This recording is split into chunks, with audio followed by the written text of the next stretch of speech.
As promised, Emily and I are going to be doing these regularly, routinely. I think it's a good thing for us to do. We are getting into this natural rhythm of coming back, and these first two slides are an updated timeline. Here, the things to note of import are a training which General Counsel Jill Murray Grady back there was kind enough to conduct for the search committee. I attended that training along with Aisha Farag and a few of our staff and a few of the members of the search committee, including some of the newly added members. So it was a nice opportunity for us to see each other face to face, albeit over Zoom. And so I appreciate that we had that. We also are in a phase right now where one-to-one interview sessions with HYA are ongoing. Our survey opened today.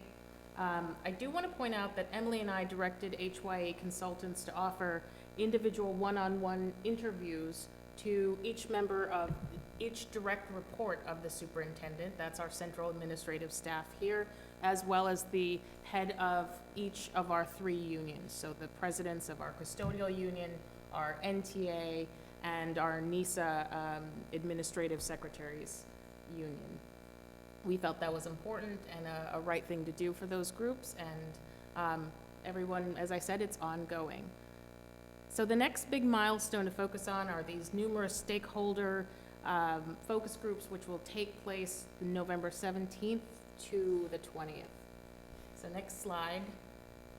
This one, it's pretty self-explanatory. You have it before you.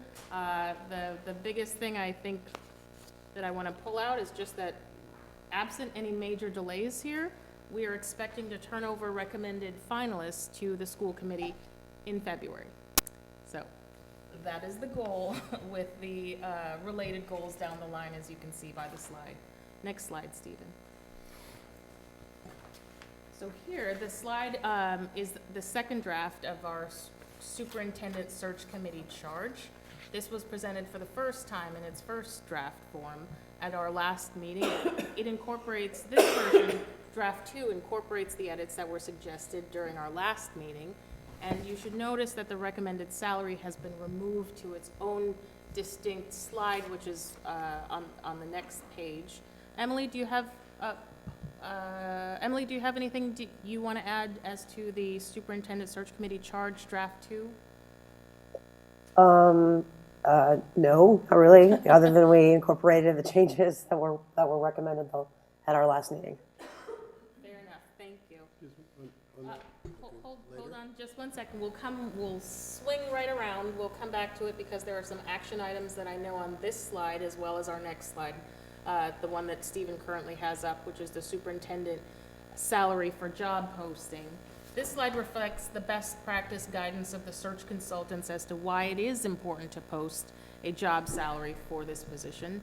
Their recommendation is, which you can read in the bullet points recommendation of the search consultants, are here and for you to review, and the recommendations of the search consultants and the search committee is to post a salary in the range of $300,000.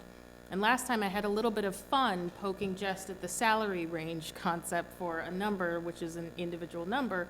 But if you look at the language that follows 300,000, that the school committee may be willing to negotiate up or down depending on the candidate's level of successful experience, qualifications, and fit to meet the district's mission and vision, that is a range. That includes and incorporates a range. So I will still chuckle at the idea that 300,000 is a range, but that is what our consultants have put on the table, and the search committee has recommended for the school committee's approval. Next slide. So here we have received a number of public records requests for information related to the superintendent search. School Committee Administrative Assistant Lisa Mazzola, she leads the effort to fulfill each of these requests, and NPS General Counsel Jill Murray Grady provides legal assistance as well. A few school committee members have asked about these records, and so I thought it would be a good idea for us to walk through this process as to how anyone can access a public record once it has been completed. So Lisa and Jill are here, and they're willing to answer your questions, any questions that you might have on that.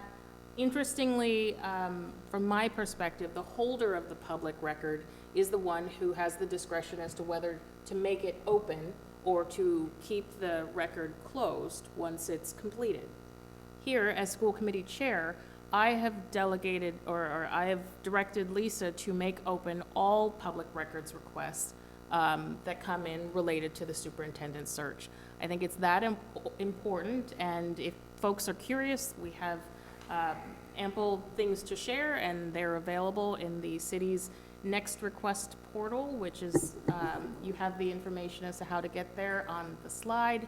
And I think it's a good way for us to all be on the same page and to be really unified in our support for the superintendent search. So, I know we have one of those action items on slide number 4. So Stephen, we can go back there, and then if there are any questions regarding the public records request, as I said, Lisa and Jill are here. They can answer questions that you have on the process. So, for the charge, I did receive one late suggestion, which we didn't incorporate here. You got this on Friday, and that came in a little sooner. But feel free to discuss, everyone. Your thoughts, hitting the right note, anything you'd like to see added.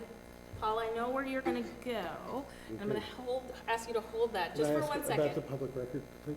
Oh, sure. Yeah, just, Sure. just so we know that something has been posted, can Lisa send us a notice that there's something new on the website? Otherwise, we won't know to look. No? I was just about to say, Sorry, just add one more layer to it. she's very, But how will we know it's there?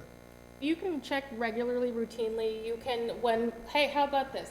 No, because I'm really cognizant of the fact that she's one employee who's expediting and fulfilling a lot of requests from folks. And so that is an additional layer that is within it's available for anyone to go, regularly check, just see what's available. If it's completed, it's open. As I said, I've made that determination.